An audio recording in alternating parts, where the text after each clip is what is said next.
gosh, I've been doing the show without you. Hi, everybody. My phone was plugged into the wall, but I guess the plug didn't work.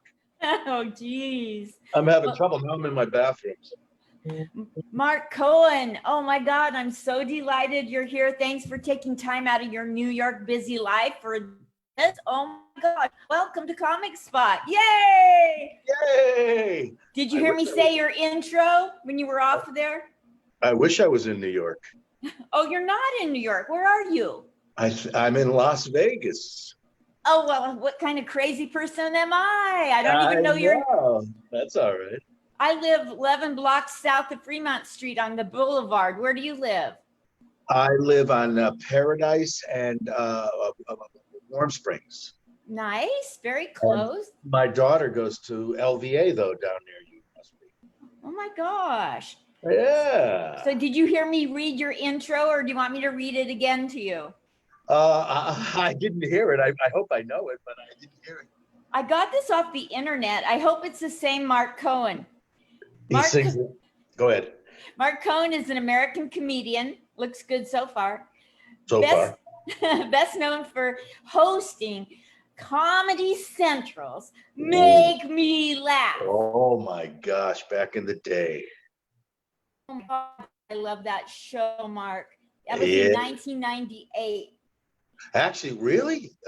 We taped it in 99, I think, and it was on in 2000. But maybe it was 98 and 99 or something. Heads are gonna roll. They had me off by a whole year, Mark. We did 100 shows in 15 days, though. What?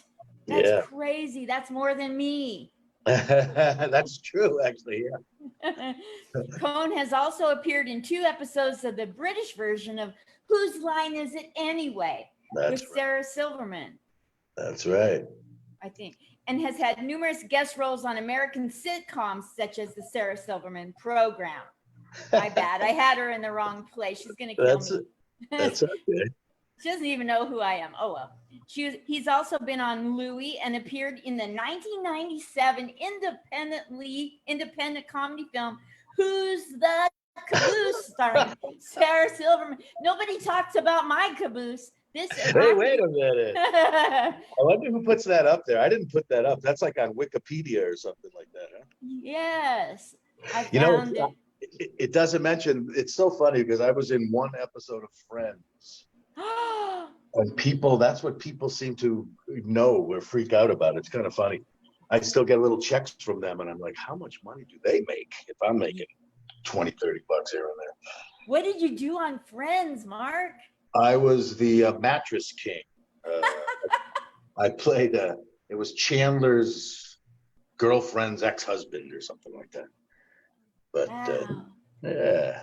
You got typecast as the mattress king? Wow. I was the mattress king. And the whole time they were there, the whole week I'm there, I have 2 lines and I just memorize them. And it was one of my first gigs and I memorized.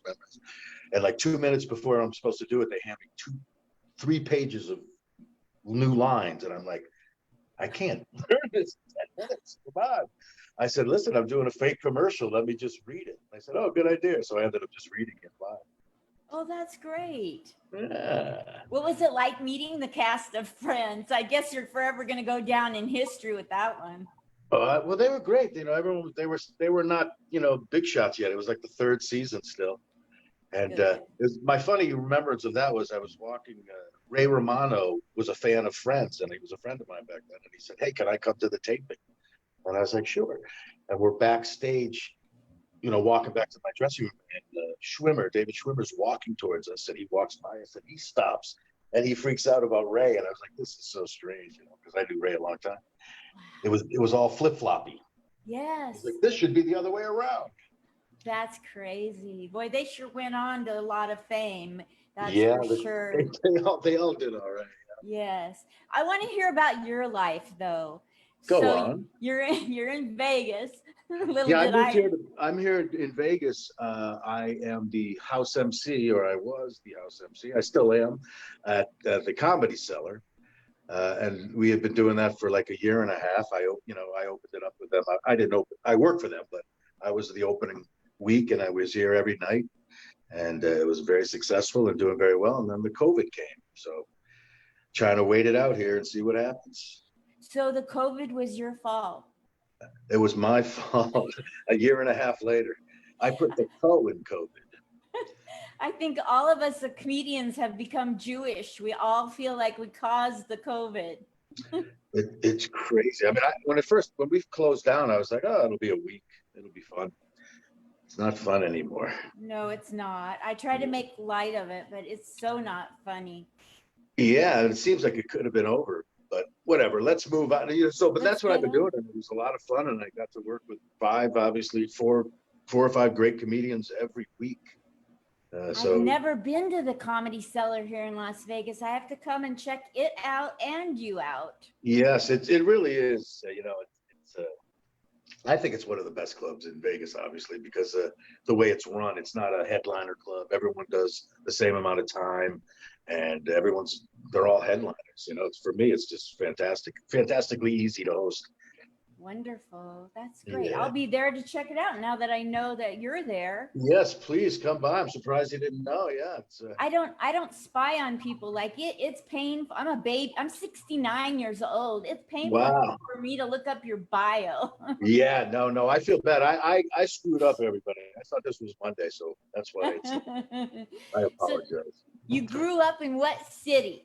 I grew up in Springfield, Massachusetts. Woo. Long Meadow, Massachusetts area around there. And went to a University of Massachusetts a little bit, started doing theater. That's the first place I did stand up.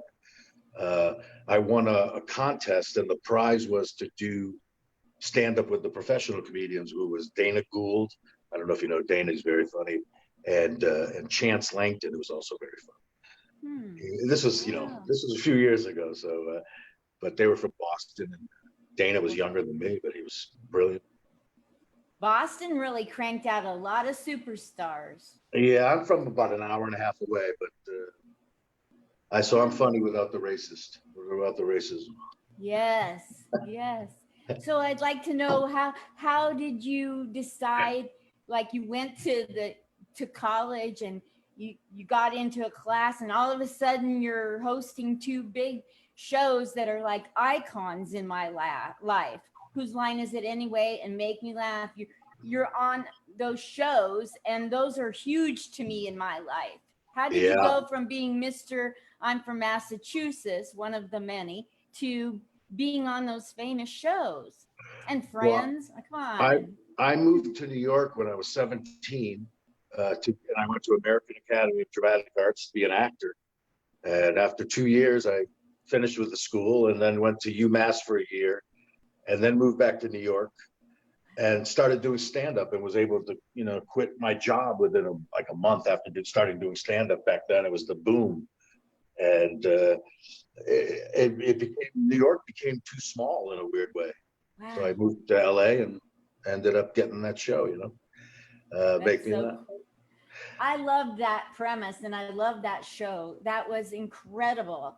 Well, I used to watch it in the 70s with Bobby Van. But I found out when I worked on the show that it was also on in the 50s originally. I forgot the host's name. Robert Orban, maybe? Wow. I can't believe. So I never even saw that one, but I used to watch the Bobby Van one. And I also worked on the one that Ken Ober hosted before me. Wow. Yeah. So you've run the gamut doing your own stand-up, or did you get to avoid having to go through the grind of stand-up to get into those? No, well, I did stand-up, but I never. I used to always make fun of the people. I go, you're doing the same 5 minutes every night. What is wrong with you? And they, of course, all went on to become successful comedians. And I was a successful club comedian, and that's what I enjoyed doing, and that's what I ended up doing. So I still was able to be a club comedian as well as act. I did a lot of warm-ups and stuff like that, so my act lent itself to that. Yeah. Great. Fabulous. So off stage, you're here in Vegas. You mentioned your daughter. How many children? Are you married, single? Do you like dogs? What are your interests? So people get to know you behind the scenes. I can't believe my dog's not here. Well, I moved. I did it. How long have you lived in Vegas? I moved here in October. I came out to a birthday party for Stephen Pearl, met everybody over at the Oh, Laugh sure. Factory and said, what am I doing in Portland, Oregon? Oh, right. Well, like 20 years ago, 50, I guess how old's my daughter? 17, 18, 20 years ago, I was in a show called The Rat Pack is Back that was here in Vegas. And David Cassidy was the producer and Don Rio. It was a really good show. It was at the Sahara. And so I ended up staying here and worked in that show for a couple of years and ended up having a baby and then moved back to LA. And then when this opportunity came up to be the host at the Comedy Cellar, I jumped at it and was able to move out here and be with my daughter and such. Wonderful. And my she's dog. going, what kind of dog, Mark? She's hiding. I have a pit bull. Oh, did Very you rescue? Sweet. Is it a rescue? I rescued her from my stepdaughter. I love pit bulls. Yeah, it's amazing how sweet she is. They have bad reps. I rescued one yes. You have a pit bull as well? I rescued one in LA at a shelter because it looked like I did at one time. Oh, yeah. Uh-oh. Because I rescued her. She looked like she was having we're breaking up. Breathing. So I took her out to take her to the vet and they put her to sleep. Oh no. Hey, well, everybody have a great afternoon. No, I'm kidding. I think you're frozen. Did I lose you completely? I don't know if you can see me or hear me. So I think it's good news. You want to do that? If you see one. Oh, there you go. You are. Yeah, it kind of froze up on us there. I hope you didn't say anything bad about me. Yeah, I didn't. I had nothing to go on except that bio. So tell me like how fun was it the very first time you were doing Make Me Laugh and Whose Line Is It Anyway and on Sarah Silverman? I mean, those are great credits, Mark.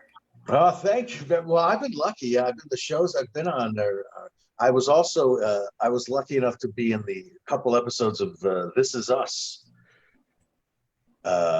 which was a huge hit. And I was in the pilot episode, and it was such a big hit. They aired it like 2 or 3 times in the first week. So I ended up making a lot of money. But Make Me Laugh was a lot of fun. It was a lot of fun to. It was a whirlwind, though. Like I said, we did 100 episodes in 15 days. We used to do six shows a day, but it was, it's easy if you enjoy it. As you know, if you've done so many of these things, you enjoy them, so it goes. Yeah, I can't wait to do them. I go to bed and go, I want to do one now. Yeah, and then the other one I enjoyed doing was Whose Line Is It Anyway? Was in England, but I auditioned against some amazing people, and I ended up getting it. But it was also because they ended up getting Saturday Night Live and doing other things. But it was still nice to be up against them and still come out, with the job. So that was a lot of fun too. Wow. What are some other accomplishments in your comedy and your stage life where you performed in for people? What else? Who have you opened for? Who have you done stage time with? Who have you met? Who do you want to give a shout out to that's helped you? I mean, I want to know you. Talk to me. Oh, I mean, I started out with a good crew, like Louis C.K. and David Tell and Kevin Brennan and Sarah and all those guys. So it was a good time to be doing comedy. We used to, when I first started doing stand up at the Improv in New York, I used to, I was a new comic, so I'd get a spot at 2 a.m. But there was still a line out the door, till 4 a.m. People trying to get into comedy. So I saw a lot. I mean, I think I've worked with a lot of most people, not the younger guys, but anybody you could think of, I've hopefully met and at least riffed with or something. You mentioned you mentioned 420 earlier. I don't know if that was on camera or off, but I did something with you, Cheech or Chong. He did a 420 special and did a lot of warm-ups and I enjoy it all. Warm up for television. Warm up for television shows and Yeah, audiences. yeah, yeah. Warm up. I did the warm up even here in town for Penn and Teller for their TV show, and yeah, I did a lot, Wow. lot of warm ups. Mad TV, sitcoms, pilots. What are some other sitcoms besides Friends that you were on? I did the original Jon Stewart show. I did with talk shows mostly. Keenan Ivory Wayne's sitcoms. I've done. I think I did Bill Cosby once years ago. Uh, Wow. I forget the name, but I haven't done them in a fair amount of time. Sitcoms, but because those were work. Those were like 5 hours. I did the Midnight at Midnight. A lot of stuff like that. It's How a cool is that? grinding work. Wow. I'm so glad you're here to talk about it all. What is something that you felt like, oh my gosh, I am so lucky that I got to do that? Do you have a pinnacle thing in your past, or are they all stepping stones for you? Oh, that's a good question. I don't. Thank Yeah, you. I don't think they were all great. I mean, I wish they were all longer. I wish I got to do another season and make me laugh. And I did a pilot for HBO that I thought was great. Ended up not going. And when you do something like that, you get the deal beforehand. You have to sign it so you know how much you're losing when it doesn't go. Oh my gosh, how painful is that? Painful, especially when you think it's going to go. Yes. Well, now that you're hosting over at the Comedy Cellar here in Vegas, you're the house host, The meaning house you're MC. the house MC. Mhm. So then, like most artists have many other things they're doing, like you writing a screenplay and a book. And do you have written books, screenplays, all that other stuff that people do? Yeah, I mean, I have written a screenplay, but I haven't pursued selling it or anything like that. No, I mean, I work on the computer. I write games. And, I crochet, but I live for the time on stage. I enjoy the. I was only doing 10, 15 minutes a night, but it was all. I try in Vegas. It's the same people coming to the audience a lot, so I didn't do that much material, or I tried not to. Yes. So that you could rotate through it. Well, it's just sometimes you look and the comedians are great. So people would, every week there's a new 4 comedians and me. So sometimes people would come to the show every week or sometimes 2 or 3 times a week even to see the show. So I try to keep it a little fresh, Got it. especially in this climate with all, the politics and everything going on. You couldn't really say too much at the end there. People were very So, uptight. Yeah. so uptight. What's the biggest lesson you've learned in all your decades of serving up jokes to make people laugh? What piece of advice do you have for a baby comic who's a geriatric baby boomer, like me, for instance? Wait a minute. I think I always told people to have fun. If you're not having fun, it's not, the audience knows it. And I think if you're having fun, it's going to be fun. And same thing with auditioning or being in a play or acting. If it's work, it's not going to happen. That's true. That's very true. Here's my last little question before I ask you all the places I can drive traffic on the internet to you. So my second to the last question. I'm like Barbara Walters if she was on crack. You're going to try to get me to cry, aren't you? No, I did that twice though to people. So my question is for you, Mark. When will you know, or do you already know that you've left the legacy you wanted to leave? I don't know if that's for up to. I don't have a legacy. I mean, as far as I know, I mean, it's weird as you get older. People, oh, he's a legend, and he was at the comedy, so blah blah blah. If people remember me as a funny guy, that would be more than enough for me.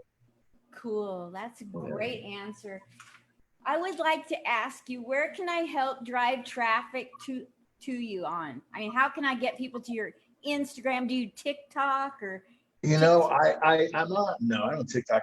I'm on Facebook and all that stuff, but it's mostly just to bitch. I don't really pursue that, you know what I mean? And I do promos for the Comedy Cellar and stuff like that, but that's about it right now. So if they want to support you, they can just come on out to the Comedy Cellar. Please come to the Comedy Cellar and get rid of this disease. And you're the guest MC. I'm the host MC. I bring on, they fly in great comics from New York City every week, 4 new comics, and I'm here to bring them on stage and watch them have fun. Wonderful. I'll be waiting for those doors to open. I'd like to know the night Please. that it opens. I want to come with a bottle of champagne and crack it open with you. Please do. Yes. They probably won't let me, but No, we can they dream. will. Thank you so much. I mean it. Sure. The day it opens, I'll be there. I hope so. I hope it's soon too. Thank you. I'm sorry the phone screwed up. Anytime you want to come back here to Comic Spot and plug, like, let's say you find out tonight at 8:00 that tomorrow the Comedy Cellar is going to reopen. Just hit me up and say, I want to come on for 5 minutes and tell people. That's a fair deal. I appreciate that. Thanks, Linda. Thank you, Mark. Have a good Thanks one. for your Bye-bye. time. Bye. Thanks. Bye. Bye. Everybody's talking.